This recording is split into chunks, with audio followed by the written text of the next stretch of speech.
ॐ भूर्भुवः स्वः तत्सवितुर्वरेण्यं भर्गो देवस्य धीमहि धियो यो नः प्रचोदयात्. ॐ शान्ति शान्ति शान्तिः.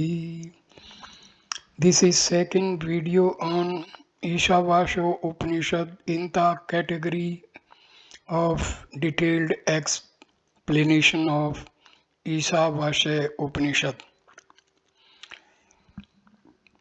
This video starts with Shankara's Bhashya. The verses Ishavasya are not employed in ceremonial works, karmas, because they reveal the true nature of Atma, which is not the completion or resultant of any sacrificial works. The true nature of Atma is explained by words like purity, untouched by sin, unity, invariability, incorporeality, all pervadingness, etc., to be taught hereafter. And this true nature is contradicted by acts, hence, these verses are inapplicable to sacrificial works. An objector may say, cannot these verses, by establishing the true nature of Atma, possessed of these qualities, be taken as conducting to the completion of an action, either as generating or evolving or attaining or purifying or in the shape of actor and enjoyer? This is answered by saying that all Upanishads only treat of the true nature of Atma. So also have the Gita and other books treating of moksha dharma this object in view. Therefore, considering Atma as more than one, as agent, as enjoyer, and as impure, as touched by sin, and have there been ordained various ceremonial works to be performed by worldly intellects.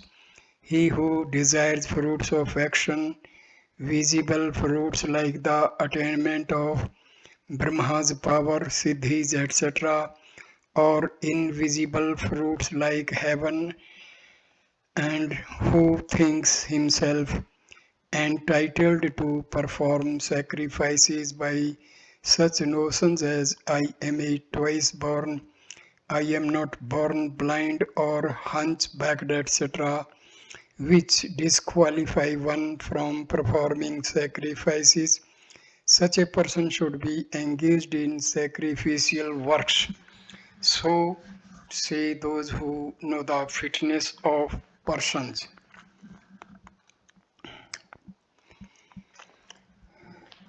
Therefore, do these verses by revealing the true nature of Atma, by removing the innate ignorance as regards the Atma, give rise to the complete knowledge of the unity of Atma, which is the means of destroying sorrow, delusion, etc., the attributes of the world. Thus, having described who is a fit person to study the science, what is its subject matter, what is its relation to the preceding parts, and what is its necessity, we shall now briefly explain the verses themselves.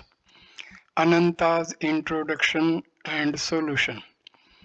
First, O I take refuge in Hari, who is the one only subject matter of all the Vedas, who is the crushed jewel of all gods, who is infinite as regards space, time, and attributes.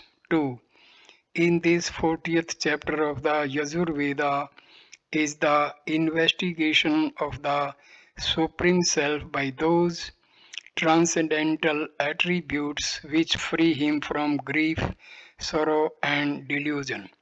This chapter, beginning with Ishavasya, has no applicability to sacrificial works, but it establishes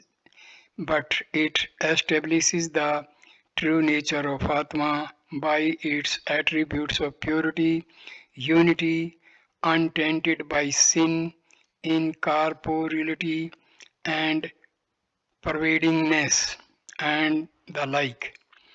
It reveals the true form of Atma to a person who has fitted himself to receive this teaching by having first purified the inner organ with the due performance of all ordained duties, and it therefore removes ignorance, the mother of grief and delusion, and shows the true form of the self. Thus shall we know, thus shall we show its four anubandhas, which the subject of the treatise, its object, its relation, and the adhikari.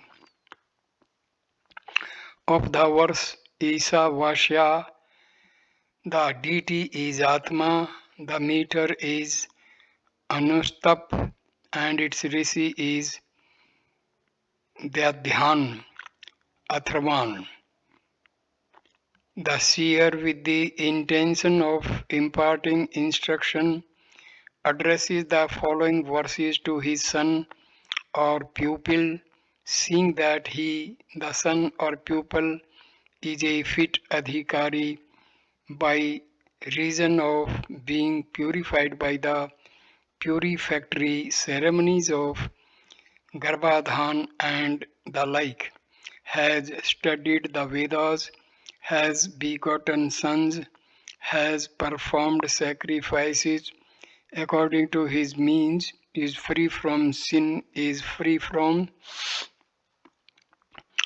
desire, is endowed with the virtues called Yama and Niyama, is a sincere seeker of liberation, and has approached him, the teacher, for the sake of learning. Sankara's rendering 1. By one's own Supreme Atma as being the inner soul and the ruler of all, is to be clothed all this whatsoever that exists in the world, since these are all false appearances, the Atma being the reality. By the realization of this idea, the unreal world of itself will be renounced, and by so renouncing and knowing that the Atma is the God, shalt thou save the soul. Covet not entertain the desire of possessing any riches of anyone. Ananta's rendering. First, all this is dwelt in, created, preserved, and regulated by the Lord. All that exists in the world, whether it be perceptible by the senses or known through revelation. Therefore, enjoy thou all things that have been specifically allotted to thee by the Lord according to thy merit. Covet not more than that, for by so doing thou rebellest against the will of the Lord that hath fixed the destiny. This being the case, whose are the riches but the Lord's? Sankara's commentary. 1. Isha Vasham. Isha is the instrumental case, singular number of the noun. Id, ruler from the verbal root is, it is equivalent to Ishita, the supreme God, the supreme spirit of all. He verily rules, Ishte, all being the Atma of all, creature by his being the inmost self, by him, that is, by one's own self, by the Lord. Isha is to be covered, Vasham. What is to be covered? All this yat kinchidam sarvam. The word yatkincha is an archaic form of yatkinchit, meaning whatsoever. Jagat yam in the world, Jagat moving. All this should be enveloped by one's self, which is the Lord, that is, with the thought of this highest truth, which I am all this, being the inmost self of all. By himself, which is the highest self, should be covered all this false, movable and immovable world as sandal or agro by its sweet scent covers or perfumes the bad smell produced by putrid matters in water by overpowering the evil odor. Similarly, also by contemplating on the eternal verity of self is removed the false notion imputed to the self that it is an agent, an enjoyer, causing the idea of duality and producing in this world the various modifications having named form and action. The word world is here illustrative, meaning everything that exists. So also is a person who contemplates on the Lord as self, fit for renouncing the threefold desires of possessing sons, wealth, and heaven, and he is not fit for ceremonial works. Tena tayak tena. By renouncing it, the word takta, tyaga, a dead son or a servant may be said to be tyakta or left, as there is a want of relationship to the self, but it cannot save the Atma. But it is by renunciation, tyaga alone, that it is saved. Hence the word tyakta left here is to be taken as equal to tyaga, renunciation, and not literally bhunjitha, palayatha, etc. Meaning thou shouldst protect or protect thou. Thou having renounced all desires, covet not, ma gridaha, that is, be not greedy, that is, do not entertain thoughts of acquiring wealth. Kasya savidhanam, do not desire to obtain the property of anyone, whether of a stranger or thy own. The word svid in the text is an indeclinable used as a mere expletive without any meaning, or it may have a meaning in this way. Do not covet why. Kasya svidhanam, who is the property, whose is the property, that is, no one can have property that one may covet. Svid having the force of an interrogative. All this is Atma only. By such divine contemplation is everything renounced, because all this belongs to the self only, and the self is verily all this. Therefore, covet not these unreal substances. Ananta's commentary. 1. Isha is a verbal root meaning to rule. Adding to this the affix quip, the whole of which affix gets elided we get the noun of agency is, nom, id, meaning the ruler of all, the Supreme God. He verily being the soul Atma of all creatures, rules, ishti all. This whole universe proved to exist by reason of perception should be enveloped by him, the ruler, the Supreme God, the Self. The word vasham comes from the root vash to cover, adadi class. The affix nyayat is added to this root by sutra of Panini and the indicatory letter N of the affix makes the word so derived to have the circumflex swarit accent. All is to be covered by him, that is pervaded by him. As the Shruti says, he is below, he verily is above.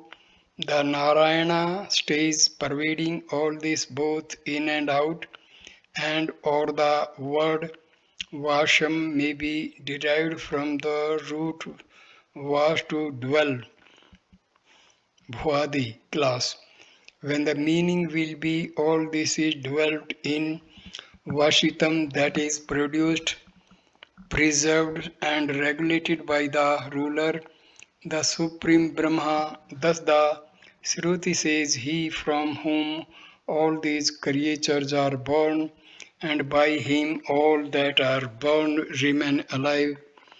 He who controlleth all this, he is the inner controller, the immortal. Not only is the universe known through perception to be so enveloped by the idea of the ruler, but also the whole cosmos in its concealed state as well.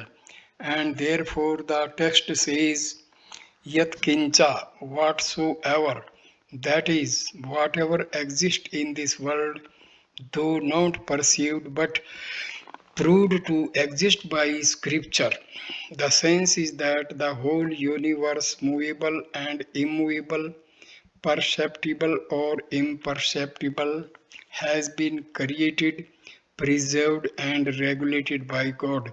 For this reason, enjoy bhinjutha, thou, that is, experience thou all enjoyments, sufferings that have been thrown out, tekta, or allotted or ordained to thee in accordance with any destiny by him.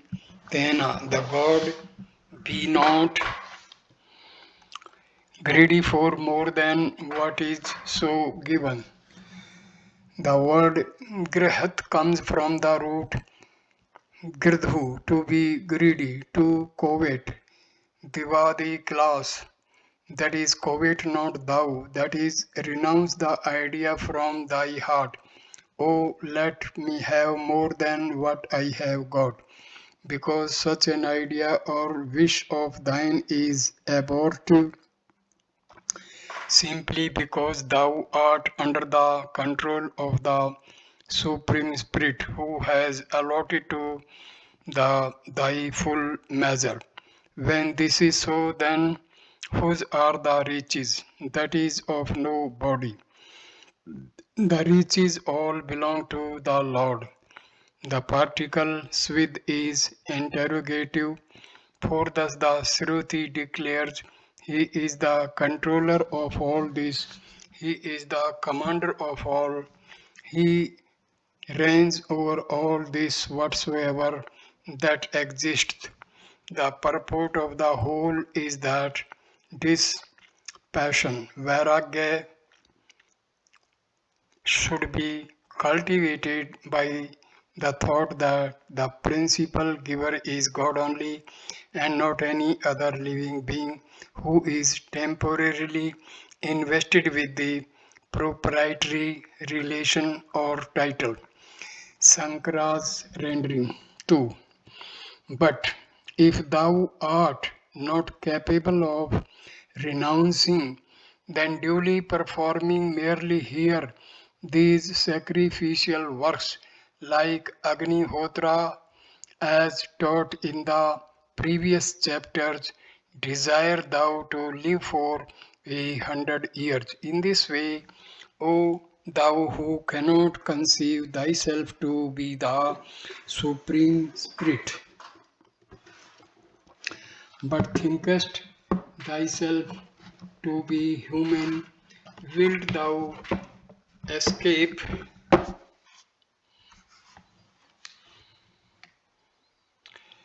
the tent of inauspicious works?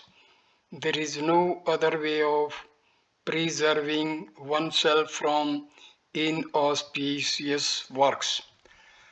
Ananta's rendering 2. Performing sacrifices without any motive of reward. Wish thou to live in this world for 100 years. Never renounce works, for thy salvation lay in thus doing thy duty. There is no other way to salvation, for works performed with the object of gaining salvation are not bonds like Kamya works, but they are the instruments of salvation that purify the mind. Sankara's commentary 2. Thus should the knower of self, by renouncing the threefold desires of sons, wealth, and heaven, and by devotion to the realization of self, protect or save his self. This is the sense of the first Vedic verse.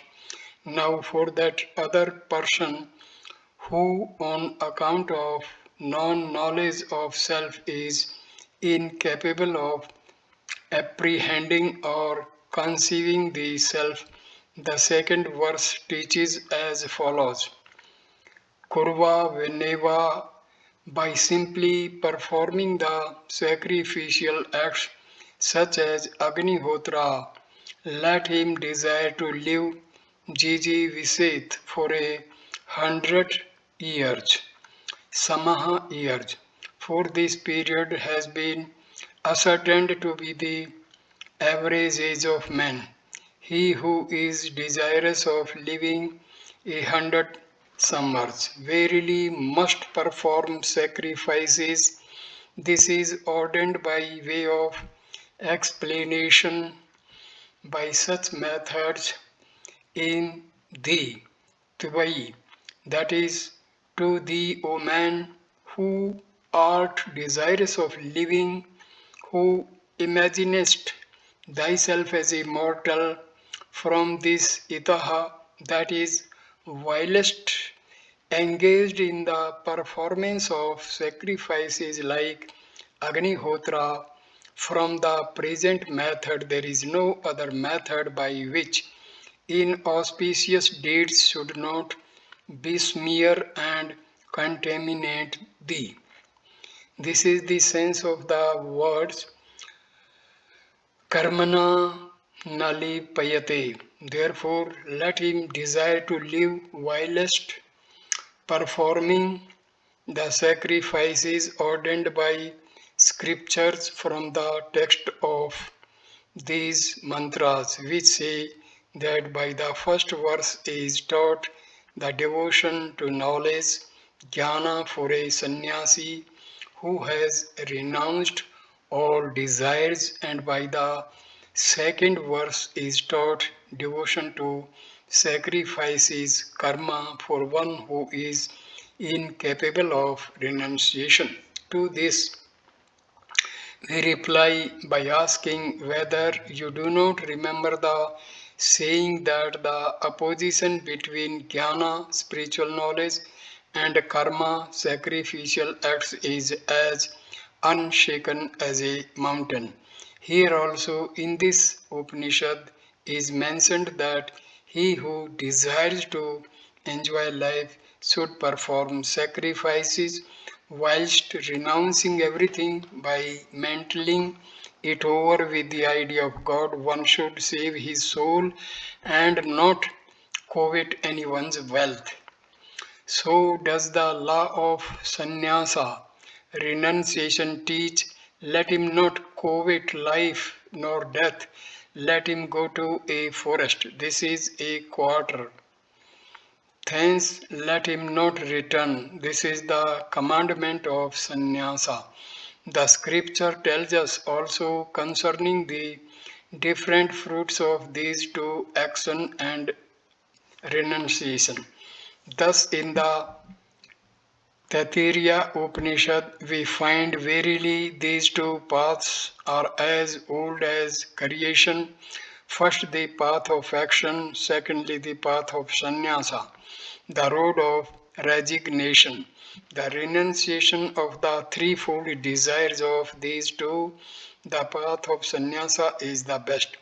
Renunciation verily leads to beatitude.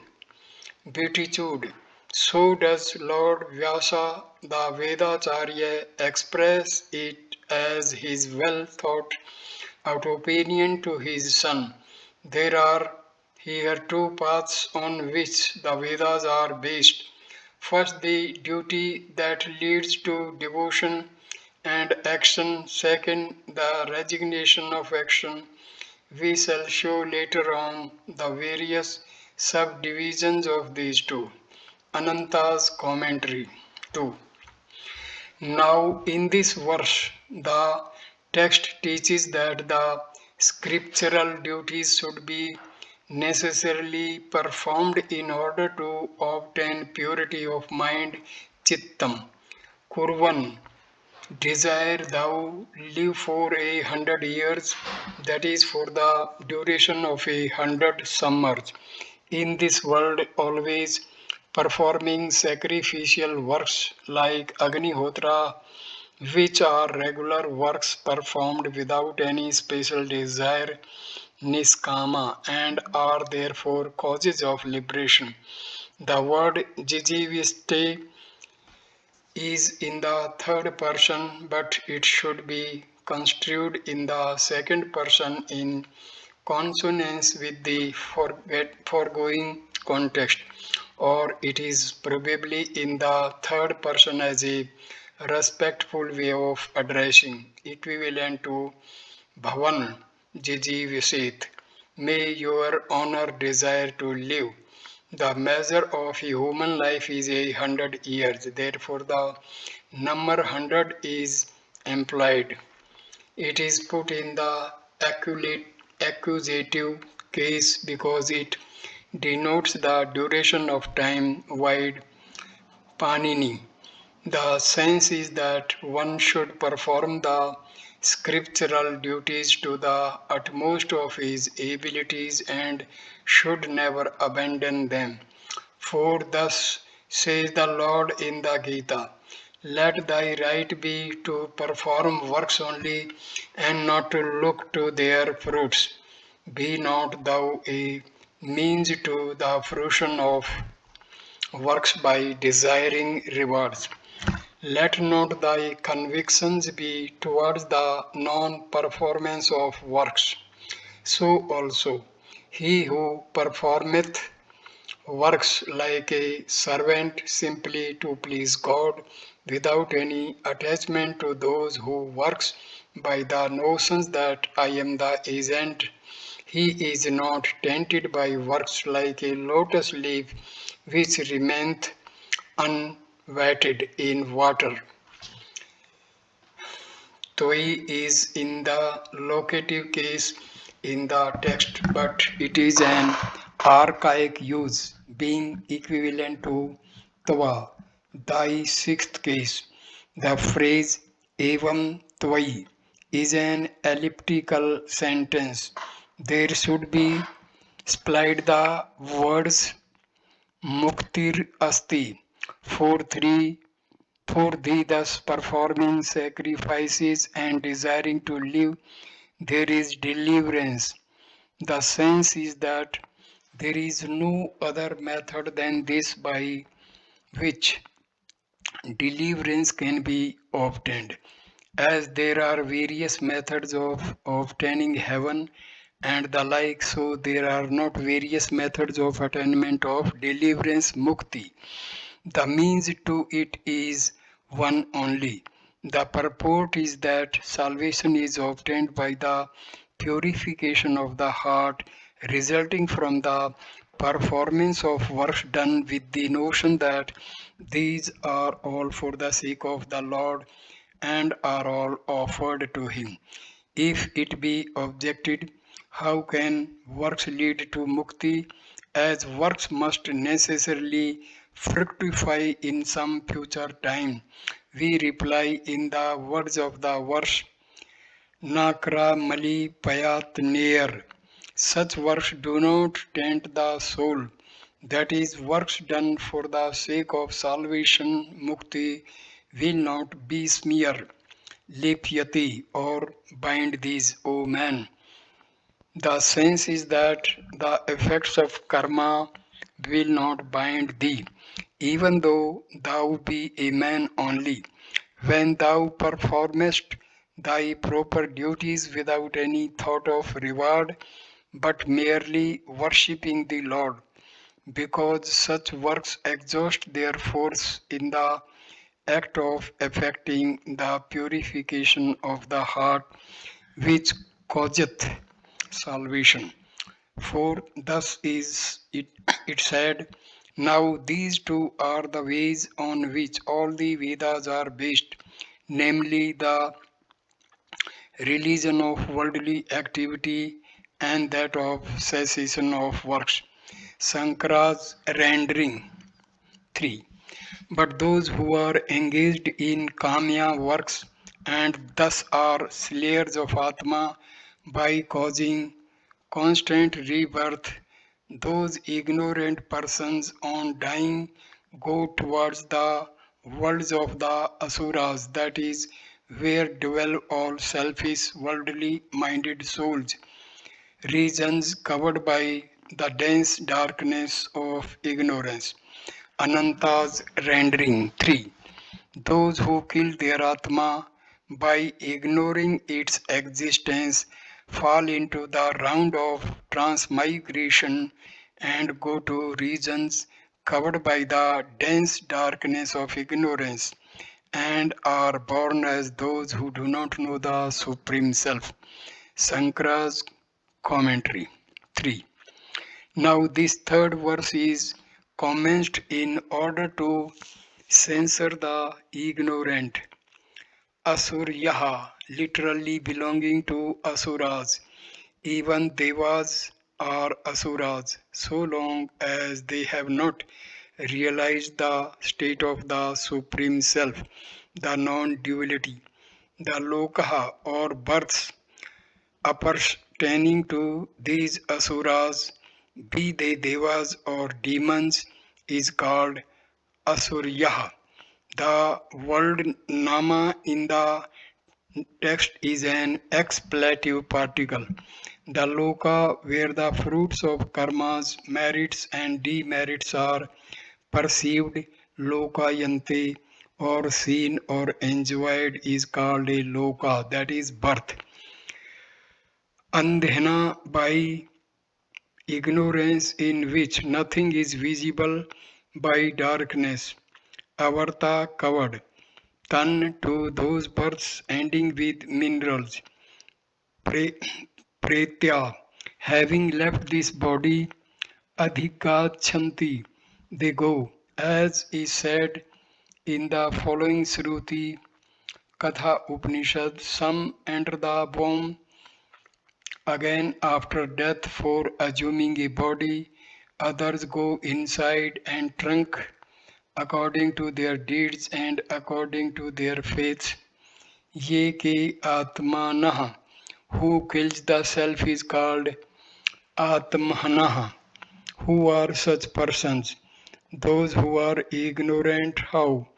They always ignore their self because they deny the self which is ever existing.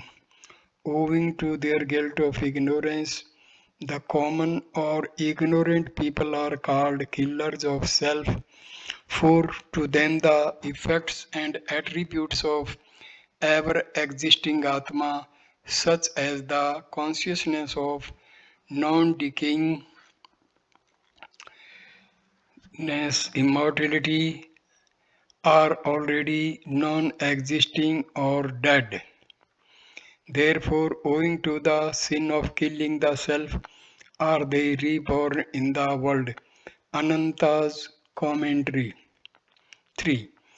In the third verse, the Shruti censors those persons who are addicted to the performance of sacrificial works with special motives such as obtaining a son, wealth, heaven, etc.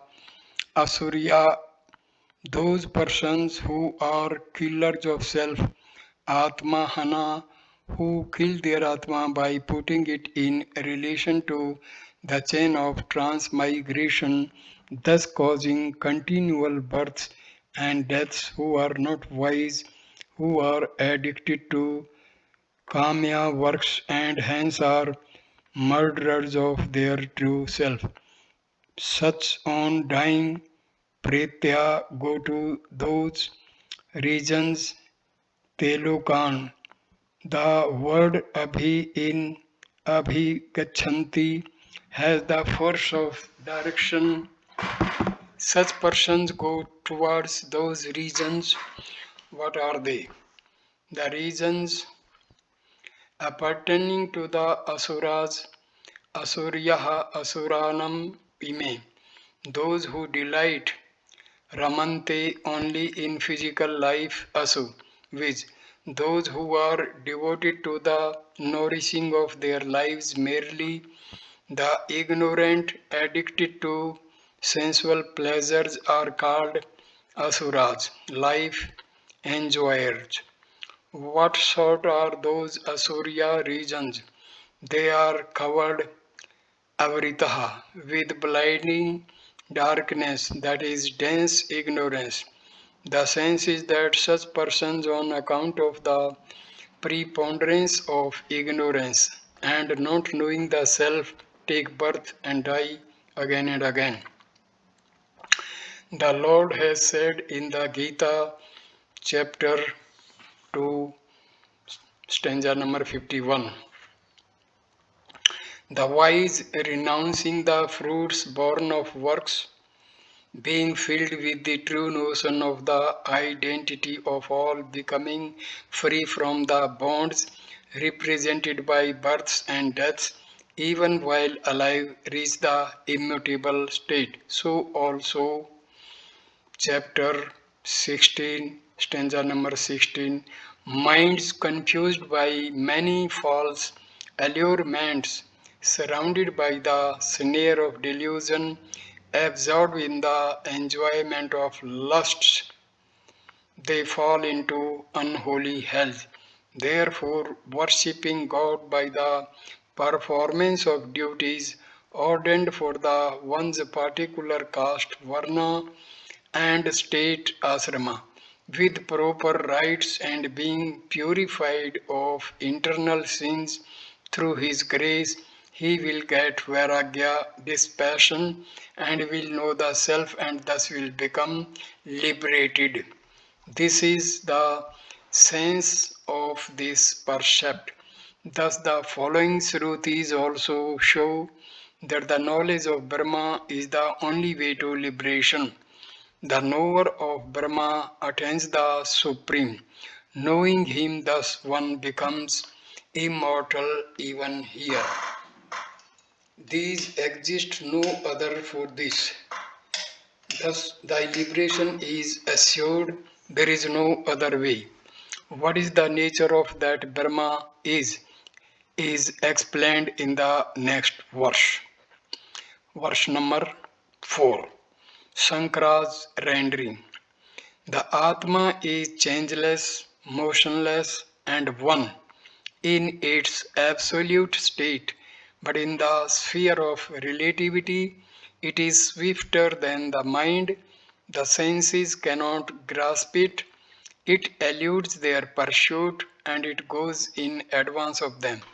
These senses may run fast it outstrips them itself all the while, remaining motionless, being the primal force. It sustains all the functions of nature, animate and inanimate. Ananta's rendering. Stanza 4. God is fearless and one. There is none equal or greater than He, and He is the one inner consciousness of all. He is swifter than mind, since mind cannot comprehend Him. Gods like Brahma do not know Him completely. He is the cause of the universe, He is knowledge. He, like the mind, outruns all others. He is inconceivable, remaining in him and supported by him. The Vayu maintains all works. He is the life of the life force. Sankara's commentary. Verse 4. As on account of killing the Atma, the ignorant fall into rebirth, so on the contrary, by the preserving of the same, the wise get salvation and they are not killers of self. What the nature of that Atma or self is now described in this verse. Anejat na ejat. The term ejat, participial noun, comes from the root izar, to shake. Shaking is motion or change of one's own state. That which is devoid of such shaking, which always retains one's form, is said to be anejat or unshaking. That is also ekam or one among all creatures. It is yaviya or swifter than manas or mind, which has the attributes of doubt. How are these two opposite attributes predicable of the same thing? For in one place you say it is fixed and immovable, then you say it is swifter than manas. There is nothing wrong in it.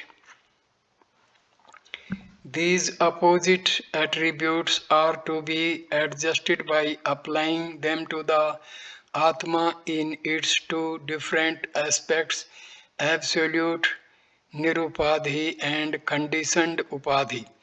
When viewed in its absolute unconditioned form of pure self, it is said to be unmoving and one, anejat ekam. The swiftness of the mind is well known to man as mind, manas, or antahakarna or internal organ, having the attributes of imagination or will and doubt because it is joined to condition or upadhi. Even while dwelling here in the body, can go in imagination to distant region like the Brahmaloka in the space of a second, in spite of the mind going to the Brahmalokas so swiftly, yet the spiritual consciousness is already there as they are the reflections of self-consciousness and are included in it. Hence, Atma is swifter than mind. Nanad Devaha. The senses like the eyes are called Deva as they illumine. Dyotanat, the mind. The senses did not attain upon one. The truth about self as described above. The mind is swifter than these senses because mental operations precede all sensations. Even a dim reflection of the self never becomes an object of perception to the senses.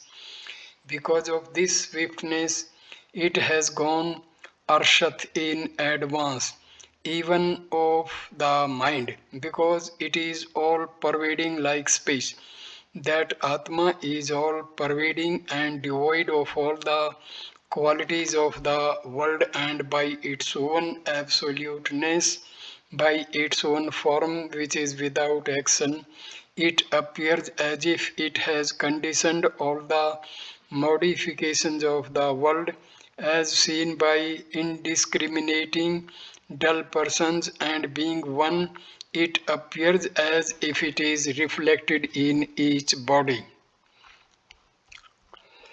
Therefore, it is said, Tadvataha, it runs fast, Anyan, other than itself, with mind, speech, senses, and Atyeti, it goes as if beyond these, it runs past them or surpasses them. The idea that motion is an appearance, not a reality, is shown further on by the text itself. Tishtatat, itself verily remaining stationary and without action. Thus mean in it, that is in this Atma, in this ever intelligent Matriswaha, that which moves, Swayati, in the firmament, Matyari, namely Vayu, the sustainer of all life, the source of all activity, in whom are contained as products all these effects and causes, or means like warp and woof, that which is called Sutratma, the thread soul, who is the regulator of the whole universe. He is Matriswa. Apaha means acts or the functioning of all living beings, as well as the acts of illumining, heating, burning, raining, and of fire, sun, clouds, Dadhati, sports, or regulates. Thus, other Shrutis teach the same thing as through fear of this Atma, the wind blows. The meaning is that all changes of causes and effects take place in the substratum of all, the ever intelligent self. Ananta's commentary, stanza number 4. Ane, Anejat, the meter of this verse is Trishap. Anejat comes from the root Ezri, to shake. Bhavadi, that which does not shake is called Anejat, unshaking, that is fearless. Some translate Anejat as equivalent to Achalat, non-moving, but by this construction, the subsequent line, it is swifter than mind, will contradict it. Moreover, fearless is the proper translation, as another text says, Brahma is undecaying, immortal, and free from fear. Ekam, one, having no one equal to him or above him.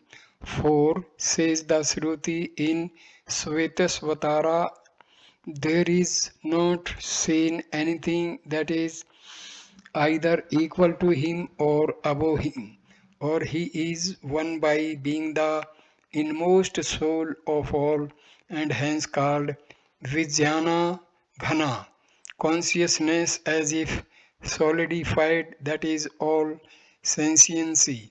4, says the Shruti, one God hidden in all creature, all pervading, the inner soul of all beings, Manso Javya. Mind is known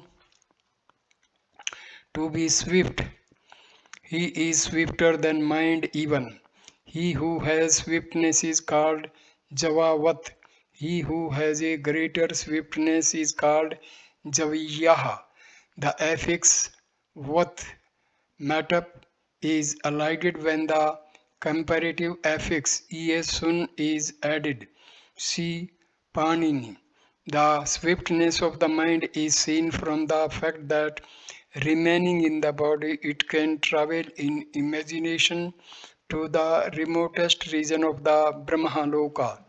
Brahma is proved swifter than mind because mind even cannot reach it.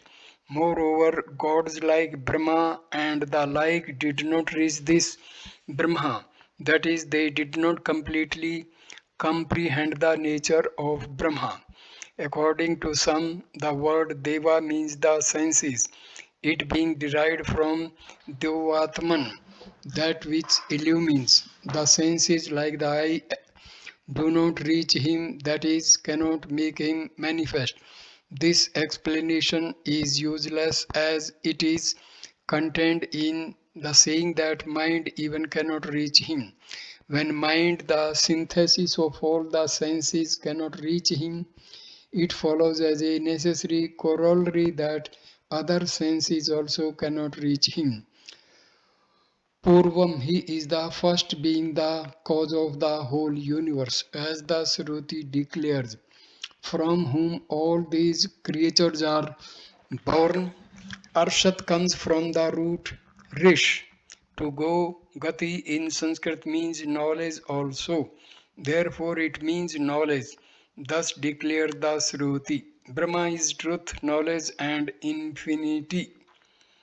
The text further declares another transcendental attribute of Brahma, opposed to ordinary experience as tishthat, remaining stationary, tishthathi, in its own place it runs, dhavata, goes quickly, because it is all pervading and having outrun atitya or surpassed the others, ananya, namely the mind and the like, it is still stationary.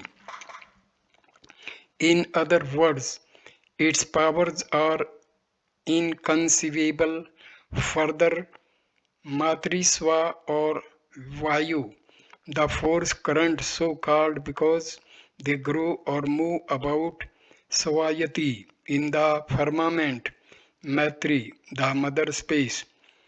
Swayati comes from the root to osvi, bhavadi, to grow, to go. In that Brahma, the Vayu sustains Dadhati, all works apaha. Apaha literally water is a name for works produced from cause and effect. These are contained like the warp and woof of a cloth in Vayu, hence called also the Sutra, the thread, who is the director of the whole universe, who sustains all life, who is the motive power of all. That Vayu, the cosmic energy producing activity in all living beings, does so because it has for its substratum the Brahma. In other words, Vayu, which is the life of all, is itself vivified by that Brahma.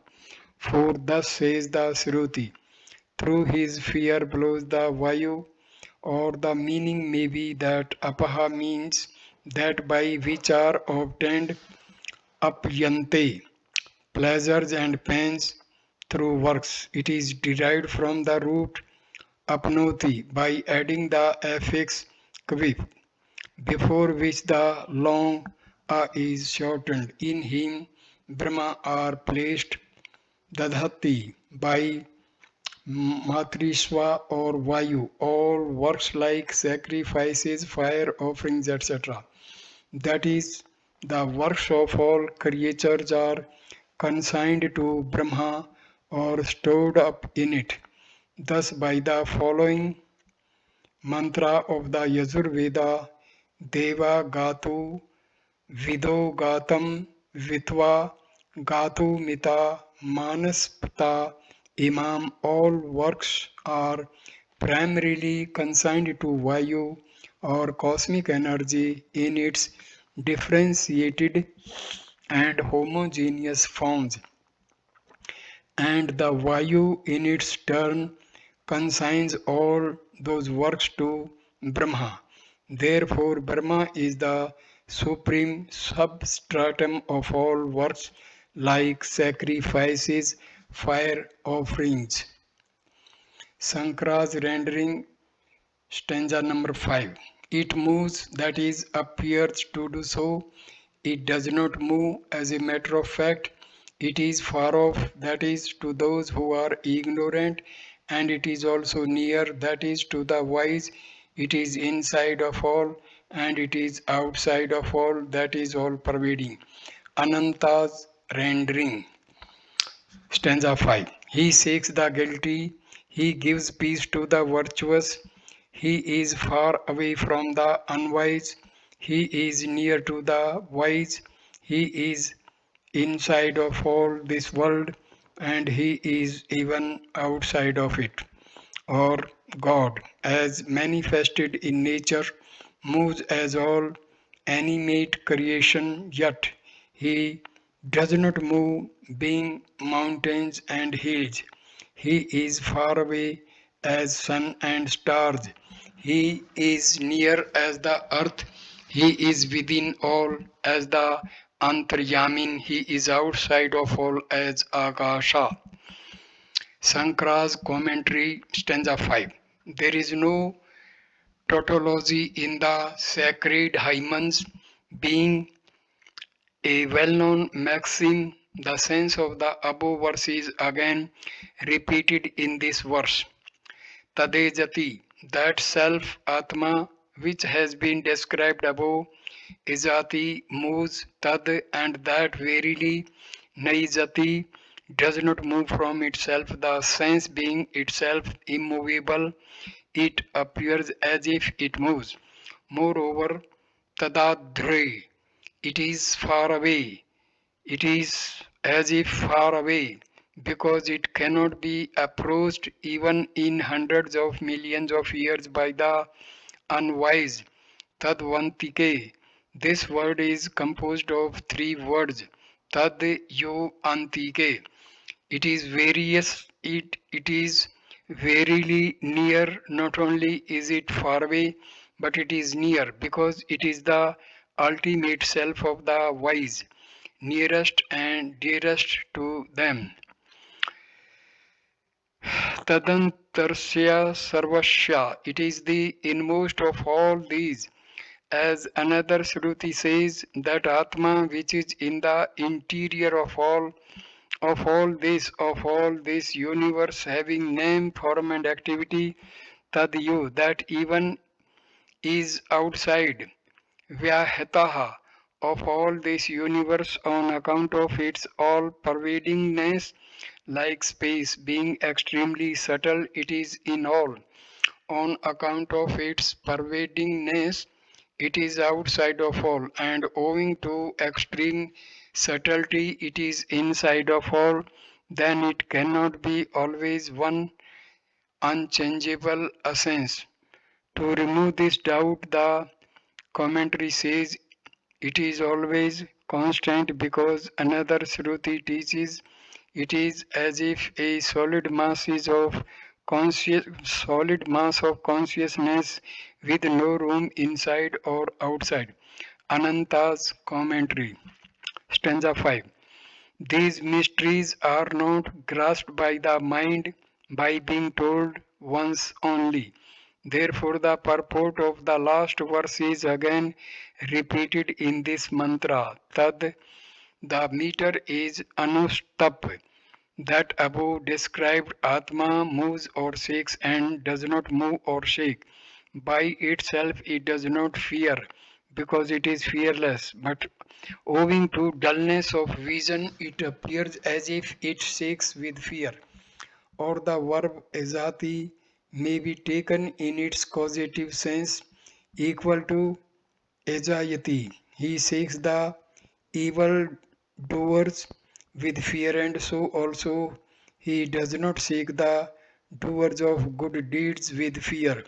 For thus says the Gita, chapter 3, stanza 8, to save the good, to destroy the evil doers, to establish religion, I become manifest in various ages.